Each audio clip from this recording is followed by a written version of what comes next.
This is your responsibility.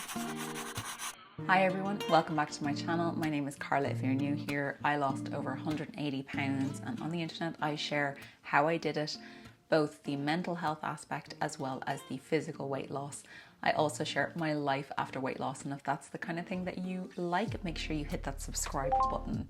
In today's video, this is going to be a part 2 to my 3 things that I wish that I could tell the before me. We'll leave my full story linked up here if you guys want to check it out, but the before me, the things that I wish that I knew, that I could go back, what I would tell myself, and how I would treat myself differently. The first thing, Carla, that I want to tell you is that what happened to you to cause you to use food as a coping mechanism was not your fault. But it is your responsibility to fix how you react and respond to it. I developed binge eating disorder and food addiction as a coping mechanism to deal with my negative self-talk and the trauma that had occurred for me, both micro and larger traumas that occurred for me to cause me to have negative self-talk. And through that negative self-talk, then I used food, both binge eating disorder, which was slightly different for me, but mainly for food addiction, to numb out of my feelings. And when I realized that that was the source of the reason that I used food, that I realized that trauma, that this was basically a trauma response, it was very difficult for me to not point the finger and blame people around me. Why didn't they do this differently? Why didn't somebody react this way? Why did somebody not ask why? These are all things that went through my head as I was working through that trauma. I know that's like the 7 stages of grief, and there is kind of an element to grief when you realize that the things that have happened to you are not your fault, that they are things that were completely out of your control that happened to you. Now, I don't discuss my trauma because I don't think it's important. What's important here is the methodology and the realization and how I overcame that, because the trauma could be different for everybody, but a way to get through it and work through it could be the same for all of us. Could be. For me to learn that what happened to me wasn't my responsibility was very difficult. It was painful. I definitely had moments where I was pointing the finger of blame, asking why. Why did they not do this? Why did somebody not do that? Why did somebody not step in? How did somebody not notice? And all of these things that would go through my head. And throughout my weight loss journey, I had also, throughout my life, I had always kind of pointed the finger of blame at other people, or looked at other people to fix me, whether it be Weight Watchers or whether even be Body Slims or something like that. If I had encountered it then, I would have been looking for that fix, for that like somebody to come along and fix what's wrong with me, be it the doctors that I went to, be it the dietitians and the nutritionists, be it the gym PTs, and be it my family, be it anybody to fix me. But the power came when I realized that this was actually my responsibility. If you've ever done Body Slims, you'll know that Jared, there's a point where he does that every time you point out, and it's many other things as well, there's 3 fingers pointing back at you. And this is not to shame me or to say that I needed to realize this. This is to say that you have the responsibility, and while that responsibility is heavy and it's a lot, it's also very empowering, because you take that responsibility and find ways and take ownership of how I reacted to scenarios, how I dealt with scenarios, how I dealt with food, and in turn was able to realize that once I realized this was my responsibility, I realized that I had the power to do that, to change. And it was that massive realization, one of those massive realizations, that I was able to go, okay, I can do this. I can do this. And that's what I did. I stopped pointing the finger out and stopped looking everywhere else and started looking inside me and figuring, what do I need? Have a guessed? What do I need? What do I need? What's going to work for me? What's going to help me what's not going to help me. I needed to learn about myself, about my ways of reacting to situations when I was triggered. The way that I was using food, what was I telling myself? And while the script that I had been telling myself was created by other people, I was reinforcing that script, and I had the power and the ability to quieten those voices or to rewrite that narrative. I think what was really important for me to understand is that I can't control how people do things to me. It's completely out of my power. What I can control is the situations that I put myself in. I'm not victim blaming. I'm saying at this time as an adult, the situations that I put myself in, the ways that I allow myself to be treated. Because as a child, we don't have that control. We don't understand that. When we're younger, we don't understand that. But now as an adult, I understand. I can remove myself from situations. I don't have to listen to somebody if they're telling something that I don't want to hear about myself or that they think about me. I don't have to listen to it. I'm an adult. And what's most important is that we can control us, how we respond and react to the scenarios that are around us. And that this is my responsibility to overcome these things that have happened to me so that I can move on and live a really good life. The second thing, Carla, that I want you to understand and to know is that at every single size that you are a valuable human being and that you deserve access to healthcare. This has come up recently for me a lot as adult 37, nearly 38-year-old Carla, because I've recently quite badly injured myself. As a dancer, I have a tendency to injure yourself. You have a tendency to do so. And I've had to access healthcare 3 times, but specifically twice in the last 2 months for a ripped abdomen or torn abdomen and a bulging disc. And there was no part of me that stopped me from going to urgent care and saying, I need assistance, I need help, I need an MRI, and I need a doctor to treat me with compassion and respect and trust. And that's not something that I had before.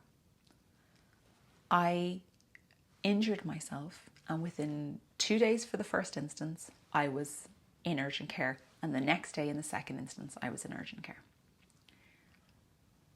Now, prior to that, when I was around 2016, I bulged a disc in my back. And it took me, no, it wasn't 2016, it was later, 2018.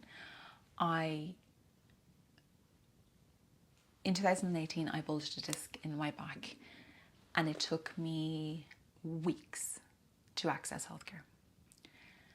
And not because I wasn't in pain, but because I didn't believe that I deserved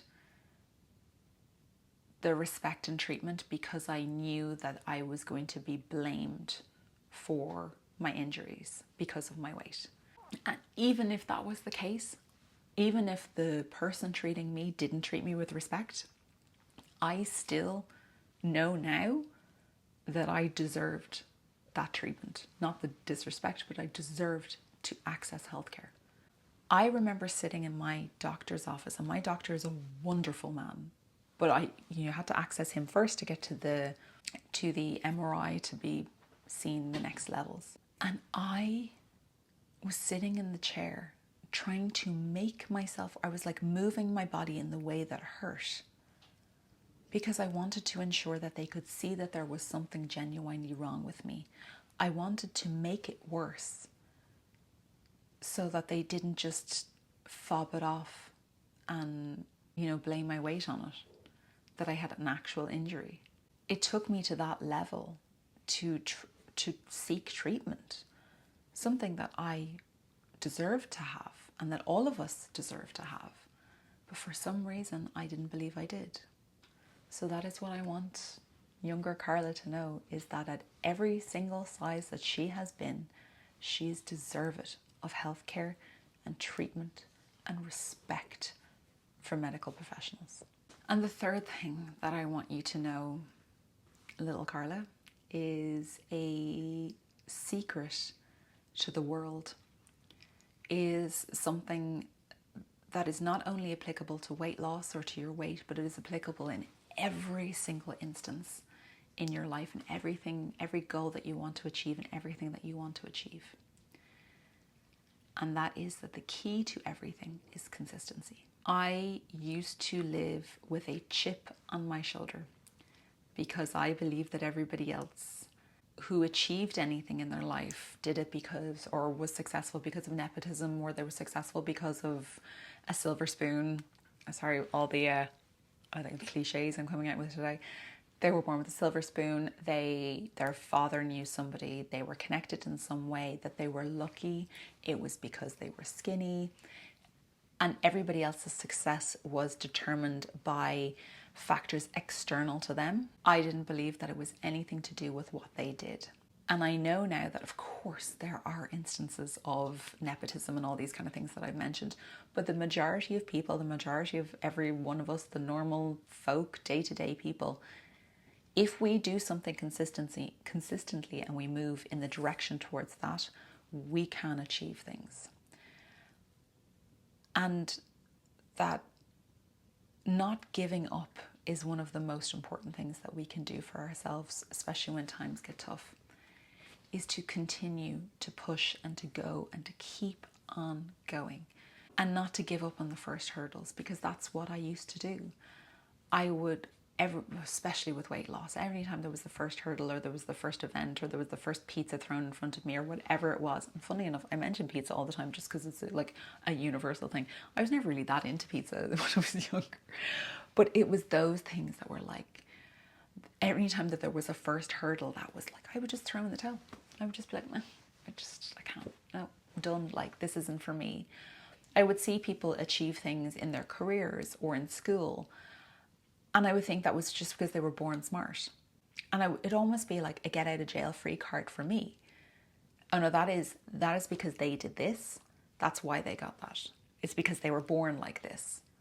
Nothing to do with the fact that they studied really hard or went to extra classes or they did something in college, or maybe they might have been really intelligent in the first place, but they also put in the work to get there. Because not everybody is some prodigy that just, sits down and has a photographic memory. It's ridiculous. It's not due to privilege. It's not due to any of these things that I believed were something that somebody did, that somebody was given. A lot of it was down to just pure, sheer consistency and grit and determination to get there. And that's something that has completely evolved in me in the last 5 years, is that I am so much more determined. Once I realized that I could lose weight, once I realized that it was about one day on top of another, no fancy thing, no like quick fix. It was about doing the same thing over and over and over again, moving one day closer to that goal, that I achieved it. And then I realized that's how I also became successful in my now career, because I did one day on top of another, building up my Instagram, building up my YouTube, slogging away when I didn't want to and doing these things. And I was consistent with it, consistently posting, consistently going for it. And I was not motivated most of the time. And I think if I understood this when I was younger, it would have taken a bit of, again, back to that responsibility part, that had taken that guesswork out of things and transformed it and made it so that I could achieve more. Guys, that's the end of today's video. I hope you've really enjoyed it. Please let me know down in the comments anything that you would love to go back and tell your younger self, or if any of these 3 things resonate with you, if they are something that you find that works or that maybe you could tell yourself now. I would love to know down in the comments. I love having discussions with you guys. Please make sure you are following, that you like this video, share it with people you might find that you might find it interesting. I will love you and leave you, and I will talk to you very soon. And please do not forget to show up for yourselves. Bye.